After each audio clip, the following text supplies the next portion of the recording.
Hello and welcome to Monster Mechanics, where we delve into the depths of D&D's most iconic creatures. Today, we're tackling the majestic and terrifying world of dragons, specifically the chromatic dragons. These ancient beings are more than just big lizards. They're strategic, ruthless, and incredibly powerful adversaries that every dungeon master should be excited to bring to their table. So let's go ahead and dive in. Before we break down the specific types, let's talk about what all dragons have in common. These beasts are natural-born rulers of the skies, flying at twice their land speed. Strength and constitution are their bread and butter, making them both powerful and resilient. Every dragon, regardless of color, has bonuses on dexterity, constitution, wisdom, and charisma saving throws. They're proficient in perception and stealth, which means your party can't just easily hide or sneak up on them.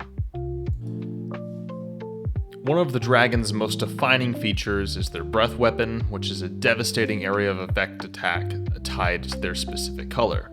It recharges on a roll of a 5 or a 6 on a d6 at the start of each one of their turns, meaning that on average, a dragon will use its breath weapon once every 3 turns. But be careful. Luck can skew this, leading to multiple uses in a quick succession. And yes, every dragon's wyrmling form, its youngest stage, can unleash this deadly breath weapon. Let's start with the wyrmlings, the youngest and least complicated stage. Despite being baby dragons, they're far from harmless.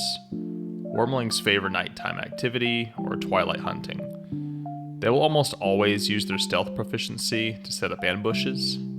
Their additional movement abilities make them terrifying predators as well. Black and green wyrmlings can swim, so they may launch a surprise attack from water, while blue and white wyrmlings can burrow, striking from below ground. And then red wyrmlings can climb, dropping from above onto unsuspecting prey. When combat begins, they usually open with their breath weapon. If it doesn't recharge, they'll resort to biting, but will avoid melee with multiple foes. If surrounded, they'll retreat, use their breath weapon if it recharges, then reposition to a more favorable spot. Should a wyrmling's health drop below 40%, it'll dodge and fly away, prioritizing survival. As wyrmlings grow into young dragons, they add a multi-attack to their arsenal. A claw, bite combo that packs a serious punch. Young dragons also develop stronger personalities. Black dragons become aggressive bullies, blue dragons more narcissistic, green dragons cocky and deceptive, red dragons arrogant, and white dragons primal hunters. Tactically speaking, they're a bit bolder than wyrmlings, willing to engage with up to 2 opponents in melee, but once the third enters the fray, they'll back off, relying on their breath weapon or repositioning to fight on their terms. Adult dragons are where things start to get really interesting. Once a dragon reaches adulthood, it gains the legendary creature status. This grants them both legendary actions and lair actions, abilities that dramatically alter the battlefield. Lair actions give dragons a second turn on initiative count 20, with unique abilities depending on the dragon's type. For example, a red dragon might cause a volcanic tremor, knocking enemies prone, while a green dragon could conjure roots that restrain enemies in place. These actions are highly strategic and can often mean the difference between life and death for the party. So remember, lair actions can't be used 2 turns in a row, so planning is crucial. Legendary actions, on the other hand, allow the dragon to act on a player character's turn. A tail swipe, wing attack, or even a detect action to spot hidden foes can keep the pressure on the party at all times. And don't forget their legendary resistance, which allows them to automatically succeed on a saving throw up to 3 times per day, turning what could have been a game-changing spell into nothing more than a minor inconvenience for your dragon. Now let's talk about the unique characteristics of each chromatic dragon type, starting with black dragons, the smallest but nastiest, who love to ambush their prey from water. These dragons use their lair actions to knock enemies prone or blind them with darkness, making them perfect for guerrilla tactics. Blue dragons, with their command over lightning and burrowing abilities, use lair actions like ceiling collapses or blinding clouds of sand to control the battlefield. Their patient nature means they'll play the long game, retreating when necessary, only when to return when it's most advantageous for them.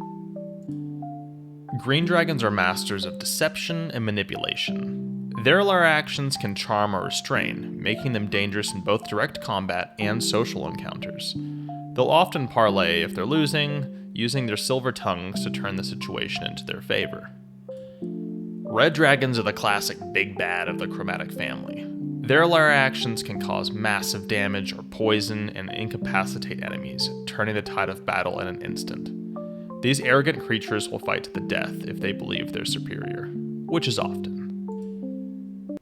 Then finally, we have the white dragons, the most primal of the Chromatic dragons.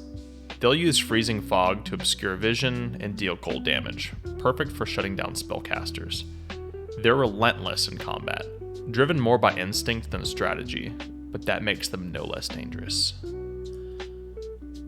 On its 801st birthday, a dragon becomes ancient, gaining even more power.